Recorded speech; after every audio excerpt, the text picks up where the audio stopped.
Hello student, myself Rajneesh. और ये ना रूट लोकस का एक बेहतरीन क्वेश्चन है जिसे हम लोग सारे कंसेप्ट समझ लेंगे और सारे रूल्स को समझ लेंगे कि आखिर रूट लोकस कैसे बनाते हैं, और इसमें हम डायग्राम भी देखेंगे रूट लोकस के।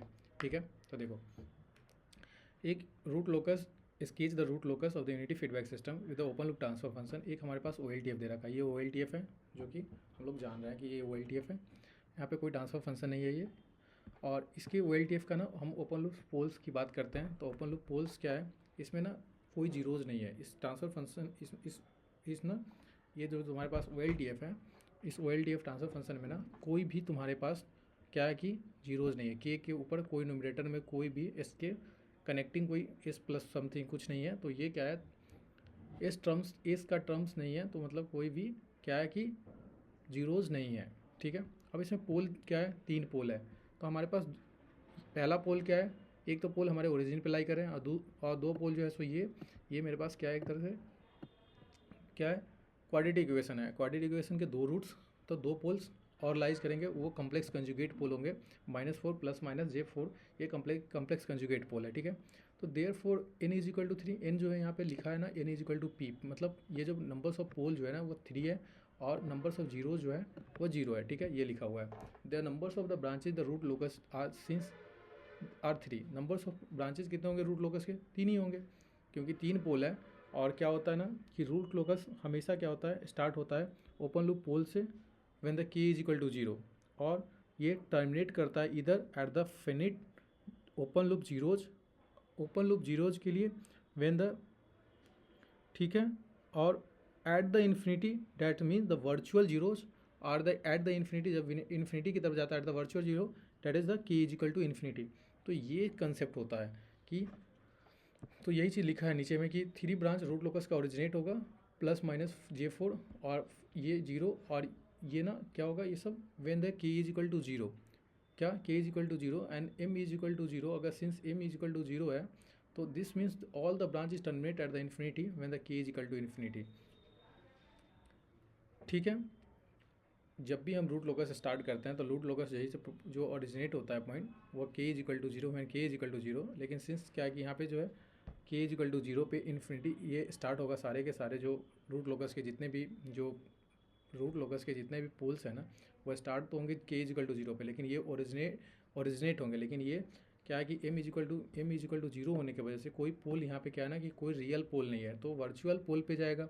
तो सारे के सारे जो ब्रांचेज होंगे, जो पोल्स होंगे ना, वो अपने जीरोज को खोजेगा। तो कहाँ खोजेंगे, तो इन्फिनिटी पे खोजेंगे। तो all the branches terminate at the infinity when the k = infinity. ठीक है, तीसरा बात होता है कि ऑल द पॉइंट बिटवीन, देखो अगर हम अब बात करते हैं कि अगर इसको अगर हम प्लॉट करते हैं तो ये हमारे पास क्या हो जाएगा, एक तो हमारे पास ये पोल हो गया, 1 मिनट एक्चुअल,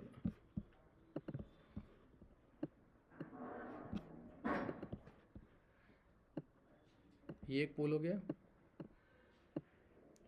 हो गया, ठीक है। दूसरा पोल हमारे पास क्या है, कम्प्लेक्स कंजुगेट पोल, जो कि -4, और ये प्लस J4 और -J4 पे। देखो ये फिगर देखो, एक मिनट, ये देखो हमारे पास एक पोल तो यहाँ पे लाई किया, दूसरा पोल हमारे पास -4 + J4, और तीसरा पोल हमारे पास -4 J4।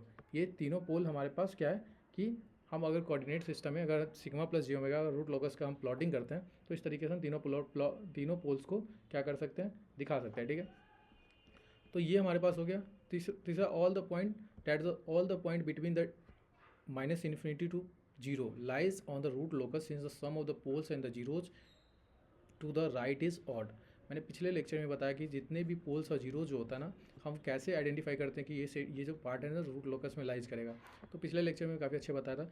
यहाँ पे क्या है कि जब हम यहाँ से है ना, ये पोल हो गया, और यहाँ से देखेंगे ना तो इन्फिनिटी से -∞ से इधर क्या है कि इधर एक सिंगल पोल लाइज कर रहा है। तो मतलब क्या है कि this total region is in the part of root locus. तो ये हमारे पास रूट लोकस हो गया। ठीक है,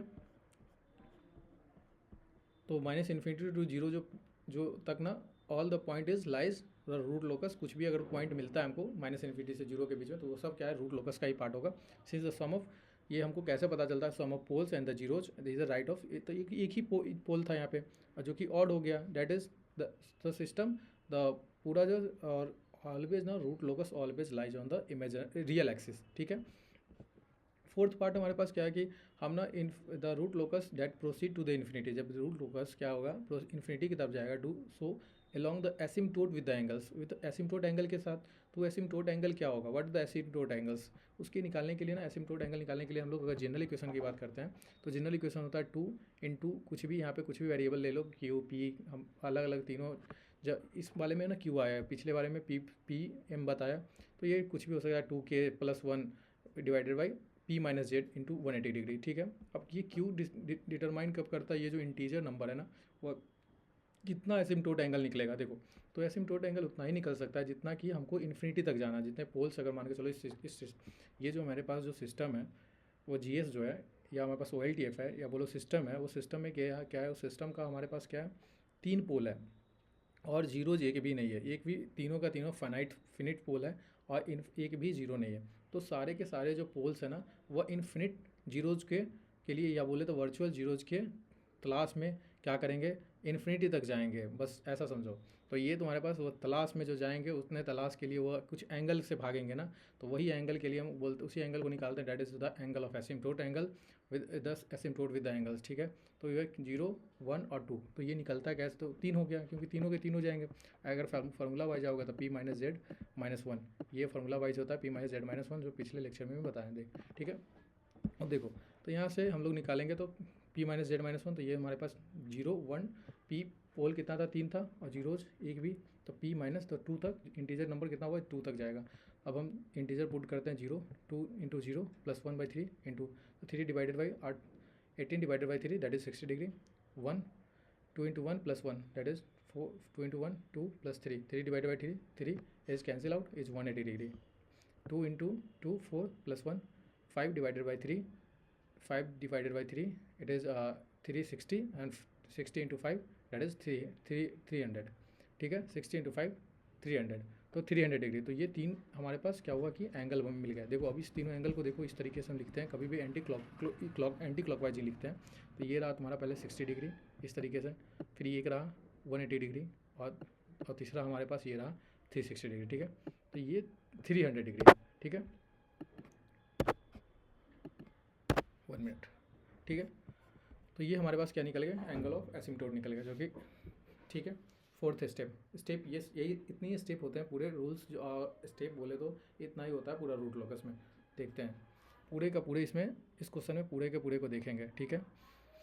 पिछले लेक्चर में भी सबको देखे हैं, ठीक है ना। द सेंट्रॉइड हम निकालते हैं, the point of intersection of the asymptote on the real axis. अगर हम सेंट्रॉइड निकालते हैं, सेंट्रॉइड होता क्या है, द पॉइंट, और उसी को बोलते हैं द पॉइंट ऑफ इंटरसेक्शन, या इसको बोलते हैं point of intersection of the asymptote on the real axis. ये रियल एक्सिस पे ही सेंट्रॉइड होता है, जो कि कहाँ पे, जिसमें एसिम्टोट लाइन वहाँ से ओरिजिनेट होता है, या बोले तो जो जितने भी एसिम्टोट लाइन है ना, एसिम्टोट एंगल वहीं से ओरिजिनेट होता है। तो that is the point of centroid at the point of intersection. देखो यहीं से कोई पॉइंट एसिम्टोइड मिला होगा, यहाँ पे कुछ पॉइंट देखते हो, पॉइंट फाइंड आउट करता है। तो यहाँ से क्या है, ये एसिम्टोट एक गया, दूसरा एसिम्टोट एंगल्स, तीसरा एसिम्टोट लाइन, ये asymptote angles that is 60 degree, ये 300 डिग्री, अगर इधर से देखा तो इधर से देख रहे हैं तो -60 डिग्री, और ये 180 डिग्री। तो तीनों के तीनों हो गए, तीनों के तीनों पोल क्या करें, इन्फिनिटी को जाएंगे, क्यों, अपने जीरोज़ को खोजने के लिए, ठीक है। देखो तो अपने पास ये हो गया। अब हम एंगल ऑफ एसिम्टोट जब सेंट्रॉइड निकालते हैं ना, तो सेंट्रॉइड का फॉर्मूला क्या होता है, इस sum of real pole minus sum of real zero, सुनो सही से, sum of real poles minus sum of real zero divided by pole minus Z. तो अपने पास पोल माइनस जेड, पोल क्या है, पोल अपने पास क्या है, 3 है, और जीरो है, तो ये पोल माइनस जेड, ये हो गया मेरे पास 3, और sum of real poles minus sum of real zero, zero तो जीरो ही है, सम ऑफ रियल पोल क्या हो जाएगा, एक तो 4 हो जाएगा, एक -4 हो जाएगा, ठीक है। देखो ये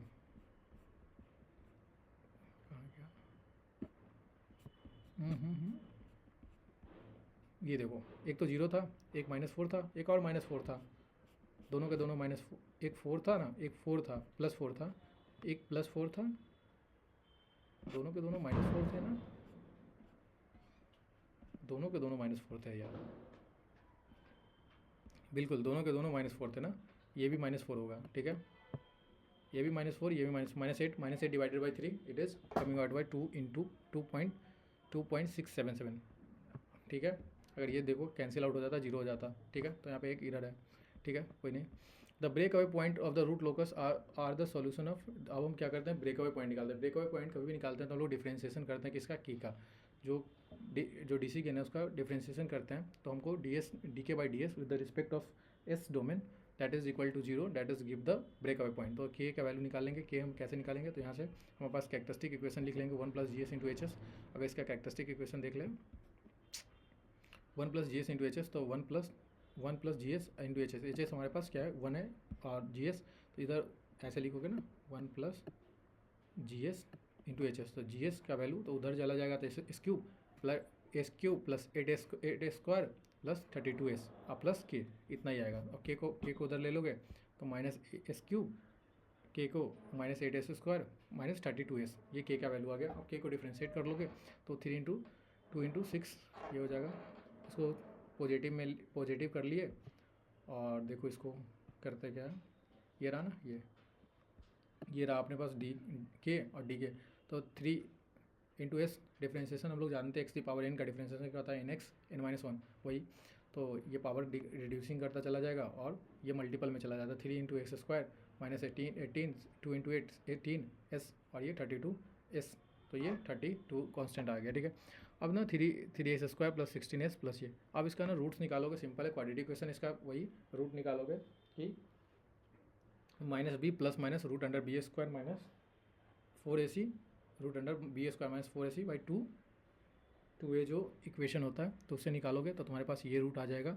और देख रहे हो कि ये जो रूट आ रहा है ये एक तरह का क्या हो रहा है, कम्प्लेक्स रूट आ रहा है एक तरह का, और ये एक तरह का दैट्स द पॉइंट और नॉट रूट लोकस, और इसलिए ना इसमें ना कोई ब्रेक अवे पॉइंट नहीं है, क्योंकि ये जो पॉइंट आ रहा है ये रियल पॉइंट नहीं आ रहा है। ठीक है, तो दैट्स मीन्स कि हम ऑलवेज बोल रहे हैं कि ब्रेक पॉइंट जो होता है, breakaway point always lies, जो ब्रेक अवे पॉइंट भी होगा ना, क्यों इस ब्रेक अवे पॉइंट किसके बीच में होना चाहिए था, ब्रेक अवे पॉइंट ये एक तरह का क्या है, रियल वैल्यू नहीं है। ठीक है, तो ये हमारे पास क्या है, एक तरह का ब्रेक अवे पॉइंट इसमें हमको नहीं मिलेगा। ठीक है, इस सिस्टम में ब्रेक अवे पॉइंट नहीं है। ठीक है, there is no breakaway point. ठीक है, एंगल ऑफ डिपार्चर की बात करते हैं, 1 मिनट, हाँ एंगल ऑफ डिपार्चर की बात करते हैं, तो एंगल ऑफ डिपार्चर हमने पिछले में देखा था। तो एंगल ऑफ डिपार्चर क्या है कि अगर एंगल ऑफ डिपार्चर देखोगे तो सारी चीज़ देखेंगे। देखो ये -4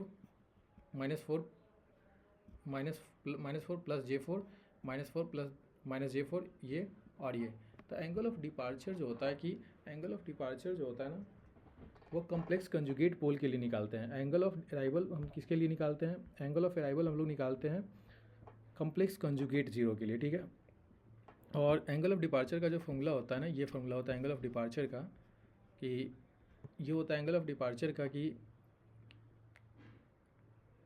जो फॉर्मूला यूज़ करते हैं एंगल ऑफ डिपार्चर का, वो क्या होता है कि हम लोग यूज़ करते हैं 180 डिग्री माइनस 5, 180 डिग्री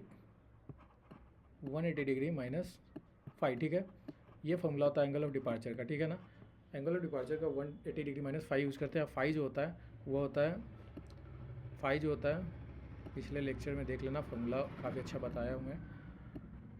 फाई जो होता है वो sum of all angle contributed by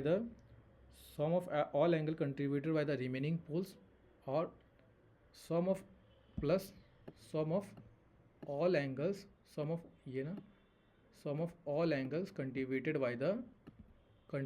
all zeros।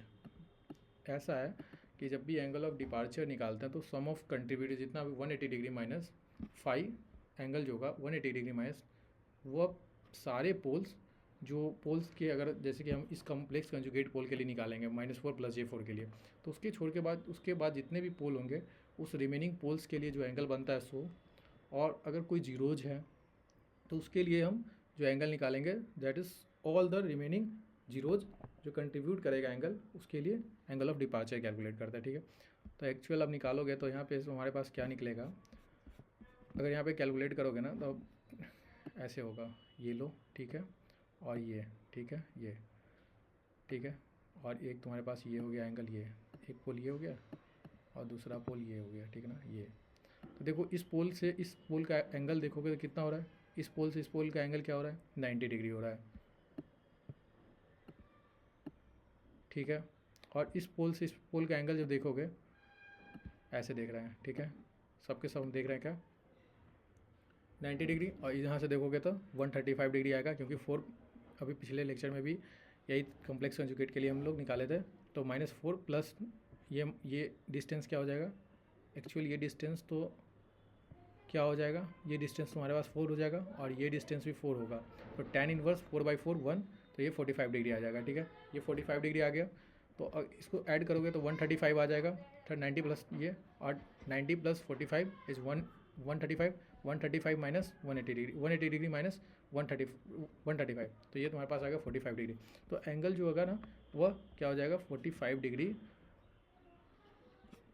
ये आ जाएगा, क्या आ जाएगा, एंगल तुम्हारे पास आ जाएगा 45 डिग्री करके एंगल आ जाएगा। ठीक है, 135 और ये 135 और 40, 135 ना, 135, ये 135 आ जाएगा, ये 90 और ये 135, टोटल 135, दैट इज़ 45 डिग्री। तो ये 45 डिग्री ना आ जाएगा तुम्हारे पास एंगल, और ये एंगल ना, ये एंगल 45 डिग्री। अगर इसको तुम देखोगे ये अगर नेगेटिव में जा रहा है, इसका ये मतलब है कि ये एंगल जो है, हम अगर ये एंगल देखें तो -45 डिग्री, क्योंकि हम यहाँ पे एंगल जो ले रहे हैं वो किस डायरेक्शन में ले रहे हैं, हम इस डायरेक्शन को ना चेंज कर दिए। यहाँ पे हम क्या कर रहे हैं, एंटी क्लॉकवाइज डायरेक्शन को ले लिया, और यहाँ पे भी, यहाँ पे हम एंटी क्लॉकवाइज ना जाएंगे, यहाँ से क्लॉकवाइज जाएंगे तब जाके ये 45 डिग्री जाएगा। एंटी क्लॉकवाइज जाएंगे तो ये पॉजिटिव हो जाएगा। तो इधर की तरफ जाओगे तो क्या हो जाएगा, जब भी नीचे की तरफ जाते हैं तो एंगल क्या होता है, तो ये एंटी क्लॉकवाइज की तरफ गया, इसलिए यहाँ पे क्या है ना, ये एंगल जो एंटी क्लॉकवाइज है, इसलिए यहाँ पे -45 डिग्री है। अगर ये एंगल इधर की तरफ होता तो ये क्या होता, +45 डिग्री होता। तो यहाँ पे ये इसलिए ये +45 हो गया, ये -45 डिग्री हो गया, जस्ट बदल जाता है। अगर इसके लिए निकालोगे तो ये +45 डिग्री आ जाएगा, क्योंकि कॉम्प्लेक्स कंजुगेट है तो एंगल तो सेम ही बन रहा है, पोल सेम ही है। ठीक है, इसलिए तो point of intersection with the imaginary axis can be found with the, और पॉइंट ऑफ इंटरसेक्शन निकालते हैं इमेजिनरी एक्सिस का, तो राउट टेबल से निकालते हो तो 1 + k into GS into HS, वही हमारे पास जो राउट टेबल है, 1 + GS into HS। Characteristic equation निकालिए तो characteristic equation 1 + GS into HS होगा। ये k कुछ नहीं है, ये k कुछ नहीं है, ये 1 + GS into HS characteristic equation निकालेंगे तो यहाँ से ये चला जाएगा। तो ये तुम्हारे पास कैरेक्टरिस्टिक इक्वेशन क्या हो जाएगा, SQ पिन काम नहीं कर रहा है, 1 मिनट।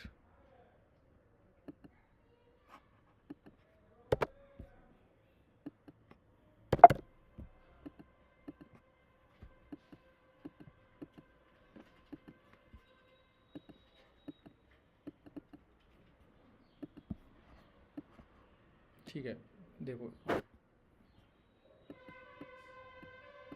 ये 1 मिनट। ठीक है, देखो इधर से लोगे तो S³ + 8S², ठीक है, 32S + k, ये हमारे पास ये कैरेक्टरिस्टिक इक्वेशन बन गया।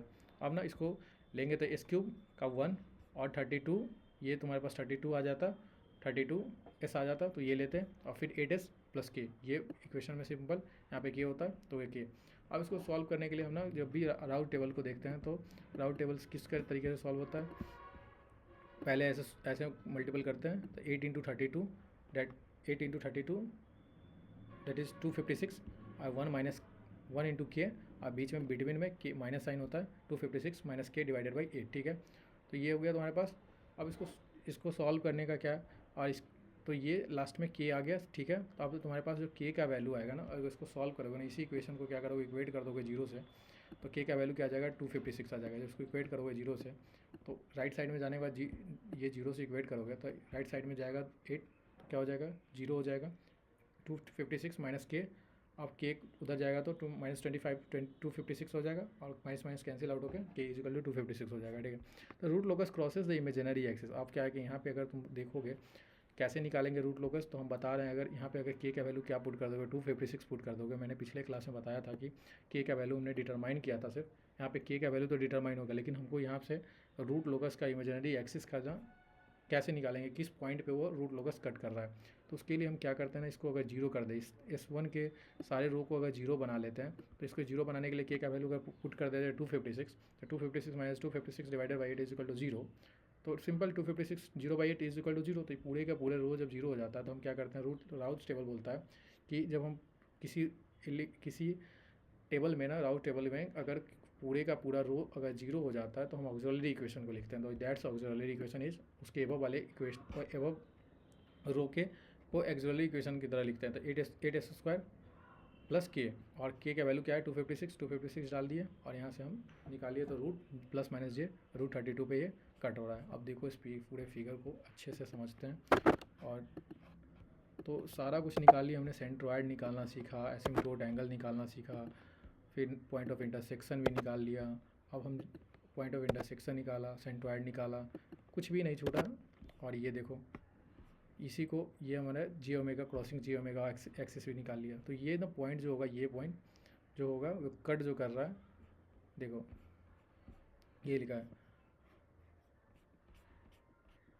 The root locus crosses the imaginary axis is, जो यहाँ पे जो पॉइंट कट कर रहा है वो पॉइंट होगा जे रूट 32 प्लस माइनस जे रूट 32। ये दोनों पॉइंट प्लस ये प्लस जे रूट 32 होगा, और ये माइनस जे रूट 32 होगा।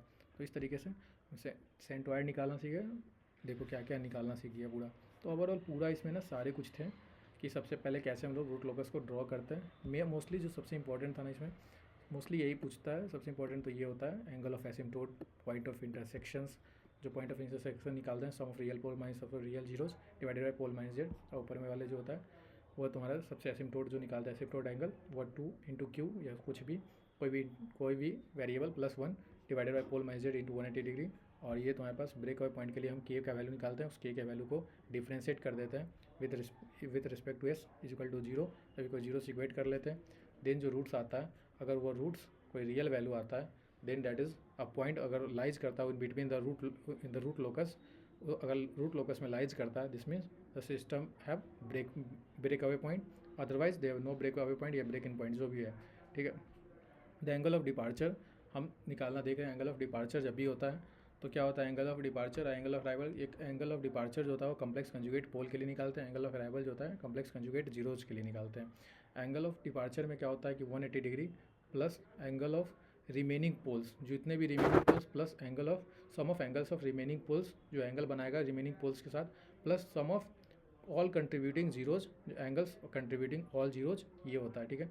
और जो तुम्हारे पास ये लास्ट वाला जो बच जाता है angles of arrival, angle of arrival में जस्ट उल्टा हो जाता है 180 डिग्री प्लस एंगल ऑफ जो कंट्रीब्यूटिंग पोल्स, जो रिमेन पूरा का पूरा पोल्स क्योंकि जीरो से निकाल रहे हो, तो जो एक जीरो उसका कोई निकालोगे तो जीरो से जो बच जाएगा वो रिमेनिंग जीरो, तो contributing all remaining zeros and the sum of all poles contributing all poles और द रिमेनिंग जीरोज, बस जस्ट पलट जाता है, ठीक है। That is angle of arrival.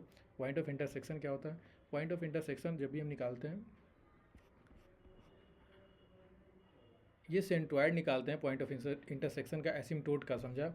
और ये पॉइंट ऑफ इंटरसेक्शन जो हम निकालते हैं वो जी ओमेगा एक्सिस का निकलता है। ये पॉइंट ऑफ इंटरसेक्शन सेंट्रोइड बोलो या पॉइंट ऑफ इंटरसेक्शन बोलो of the asymptote on the real axis, ठीक है। इसको सेंट्रोइड बोल सकते हैं, इसको सेंट्रोइड ही बोलो क्योंकि point of intersection of the asymptote on the real axis.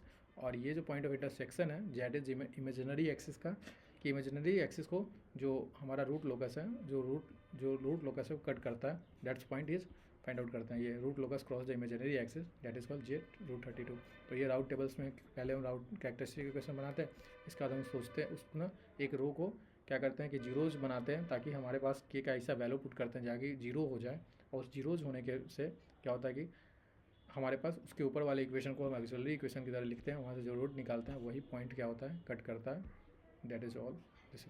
तो पूरा का पूरा ना मैं बता दिया। देखो ये तीनों पोल है, तीनों पोल अपने अपने इन्फिनिटी को देखा। ये ब्लू कलर का एक पोल जो है ये इन्फिनिटी को गया, इसलिए ब्लू कलर से ये 35 डिग्री माइनस होके क्या कर रहा है, इधर जा रहा है, अपने जीरोज़ को इन्फिनिटी पे सर्च कर रहा है, खोज रहा है, और ये अपने इन्फिनिटी पे जीरोज़ को कर रहा है, ठीक है। बस इतना ही था पूरा इस, और इससे ज़्यादा रूट लोकस में है नहीं। दो कंसेप्ट और बचता है, वो स्केचिंग से कनेक्टिंग नहीं होता है रूट लोकस का, ठीक है। और मतलब 95% जो है कंसेप्ट बता दिया रूट लोकस का, पूरा का पूरा जो स्केचिंग होता है रूट लोकस इसी तरीके से स्केच करते हैं, ठीक है। तो thank you for watching this lecture, please comment, like and subscribe.